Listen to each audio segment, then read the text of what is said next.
Thanks for joining us for 7 News. I'm Julia Keener. We begin with breaking news. Spartanburg police are investigating after a juvenile was shot and killed. It happened just before 1 this morning on Amherst Drive. When they arrived, authorities say they found a boy unresponsive in the kitchen with at least 2 gunshot wounds. We're told medical assistance was given. Sadly, the victim was pronounced dead at the scene. The coroner has not released the victim's name.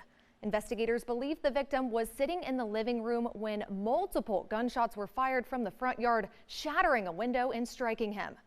Police are investigating. If you have any information, you're asked to call the Spartanburg Police Department at the number on your screen. A man is behind bars in Cherokee County after deputies say he confessed to murdering a man that went missing more than 3 years ago. Deputies say it all started when the Cherokee County coroner identified the remains of Kevin Brookshire, a 47-year-old man who went missing back in 2021 in Spartanburg County. Investigators say they found his body in the backyard of a home on Robbs School Road in Gaffney. During their investigation, deputies identified John Rice as a person of interest. We're told Rice confessed to the murder on Friday. The sheriff's office hasn't provided any information about a potential motive. Rice was denied bond. The investigation remains ongoing. Also breaking tonight, a former Spartanburg County teacher is under investigation after officials learned they may have assaulted a student. Deputies say the report alleges a teacher spit and kicked a student at Shoaley Creek Elementary School in Boiling Springs. Investigators have not released the name of the suspect or provided any information as to what may have led up to the incident. School leaders say the staff member was contracted by a third-party employer and has since been let go. New tonight, those attending Clemson's football game had a chance to experience what life was like in South Carolina 250 years ago. 7 News' Scarlett Lizjak has more on an interactive blast from the past. Clemson students, parents, and fans had a unique opportunity to step back in time and learn about history. In the center of campus, the American flag flew high as Clemson fans swapped their orange attire for wigs, hats, and toy muskets. Today we have a big activation right here in the middle of Clemson, and it's a step in the life of what it would have been like in the 18th century, about the Revolutionary War time. Ollie Fortune is the CEO of SC250. The state-funded organization is tasked with commemorating the 250th anniversary of the Revolutionary War in South Carolina. And one of the ways they do it is by bringing the past back to life. It's all about meeting people where they are.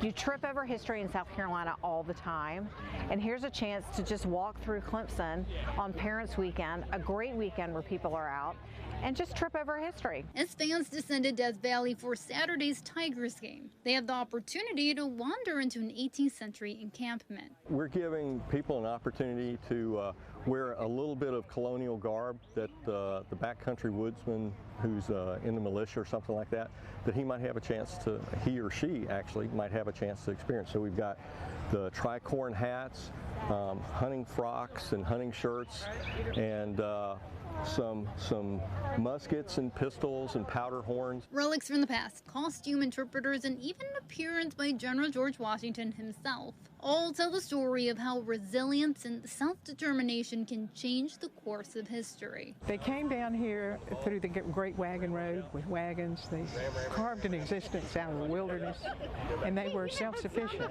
And so then to fight for liberty, they sacrificed everything. Everything is touched by the American Revolution and this great American experiment, and we forget that.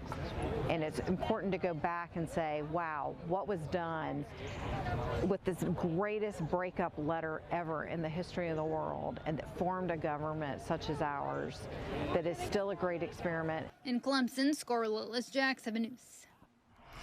SC250 will have more events across the state, including at the State Fair in Columbia. Around 200 South Carolina National Guard soldiers are back home today after a month-long mission in Washington, D.C. The 4th Battalion, 118th Infantry Regiment supported D.C. police with security, patrols, and public safety. Officials say soldiers helped tourists, responded to emergencies, and helped catch a robbery suspect. We're told Georgia's National Guard has since taken over responsibility. Story tonight, the suspect in 2 murders had his bond hearing tonight at the Union County Detention Center. 7 News' Lauren Miller was at that hearing. Zayden Hill was denied bond. He's facing 2 murder charges, an attempted armed robbery charge, and weapons charges. Tonight, family members of Zayden Hill, visibly upset, crowded into the room during Friday's bond hearing. The victim's family members also inside. Less than 24 hours from the hours-long standoff Thursday night. It is customary that when we do not have jurisdiction over those charges, that these charges automatically are denied. The Union County Sheriff's Office says Hill is being accused of killing 67-year-old Charles Crosby and 49-year-old Kieran Patel. Crosby was killed on the 400 block of South Mountain Street Tuesday. Patel shot later that night in the parking lot of DD's Food Mart. The Sheriff's Office says Hill attempted to rob the convenience store. He went into the store and demanded money. During the hearing, Hill signed paperwork. If you would, sign that yellow line for me, please. Acknowledging he understands what he's accused of. Again, any murder charges in the state of South Carolina, the bond must go before a general sessions court judge. That court appearance is set for December 1st. I did speak to your family specifically about these 3 questions. Your family stated that they would recommend that you go with a public defender at this point. Zayden Hill's mandatory initial appearance is scheduled for late November. Reporting in Union County, Lauren Miller, 7 News. The SLED is continuing their investigation. Union Public Safety said they're executing a search warrant at the house where Hill was arrested. This National Preparedness Month, Anderson County Emergency Management is making sure that you and your family have a plan for the next emergency. Here's Ariana Meadows with what you need to know. Anderson County Emergency Management says start thinking now of what you and your family need to do and have in case of an emergency. And we have a lot of disasters that could strike at any moment. You know, it's still hurricane season right now, and we just want people to stay prepared and have the correct equipment, have the correct plans, and just be ready to respond anytime there is a disaster. It's almost 1 year since Hurricane Helene.